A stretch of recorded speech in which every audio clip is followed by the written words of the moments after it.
हमारे राष्ट्रीय अध्यक्ष नड्डा जी जिस प्रकार अपनी नीति रणनीति को अमल में लाए, ये विजय उसका भी परिणाम है। और चुनाव के दरमियान उनके परिवार में एक दुखद घटना घटी, लेकिन उसके बावजूद भी नड्डा जी भारतीय जनता पार्टी के कार्यकर्ता के रूप में दिन रात डटे रहे। साथियों, राजनीति के इतने वर्षों में मैं हमेशा भविष्यवाणियों से दूर रहा हूं। मैं कभी वादे और बड़ी बड़ी घोषणाएं नहीं करता हूं। इतने साल हो गए, कभी नहीं करता। लेकिन इस बार चुनाव में मैंने अपना ये नियम भी तोड़ा था। मैंने राजस्थान में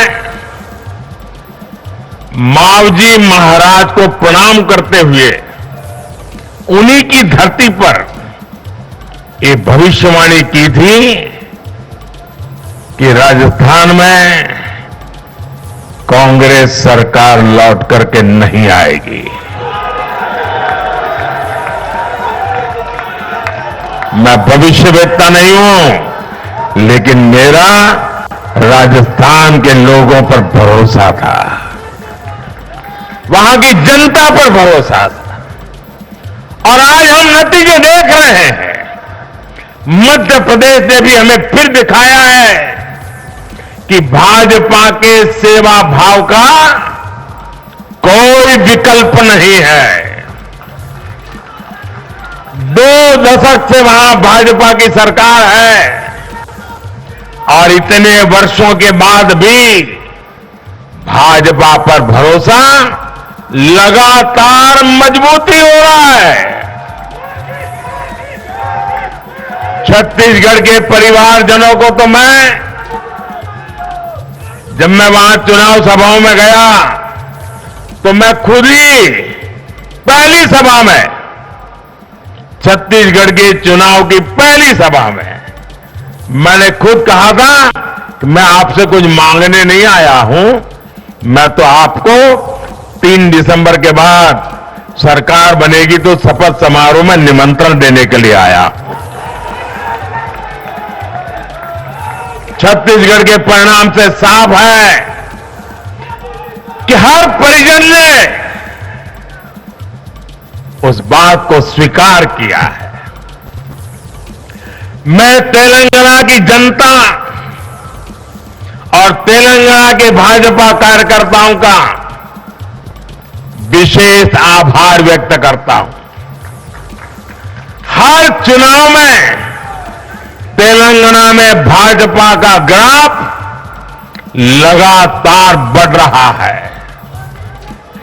मैं तेलंगाना के लोगों को ये विश्वास दिलाता हूं कि बीजेपी आपकी सेवा में कोई कोर कसर बाकी नहीं छोड़ेगी।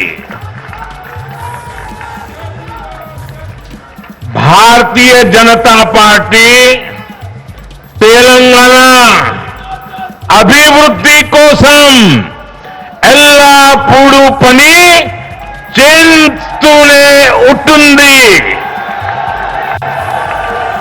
తెలంగాణతో మాకు చాలా మంచి అనుబంధం ఉంది। मेरे परिवारजनों, इस चुनाव परिणाम की गूंज सिर्फ एमपी, राजस्थान और छत्तीसगढ़ तक सीमित नहीं रहेगी। इन परिणामों की गूंज दूर तक जाएगी।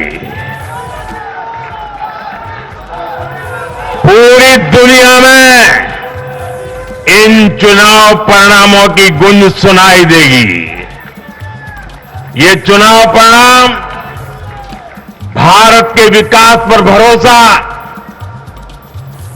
दुनिया के भरोसे को और मजबूती देगा। ये चुनाव परिणाम दुनिया भर के निवेशकों को भी नया विश्वास देगा।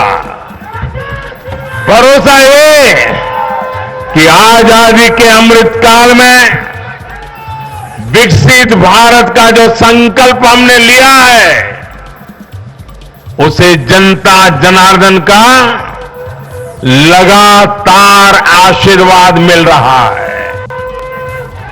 आज दुनिया देख रही है कि भारत का लोकतंत्र और भारत का वोटर दोनों कितने परिपक्व हैं, कितने मैच्योर हैं। आज दुनिया देख रही है कि भारत की जनता पूर्ण बहुमत के लिए, स्थिर सरकार के लिए सोच समझ करके वोट कर रही है।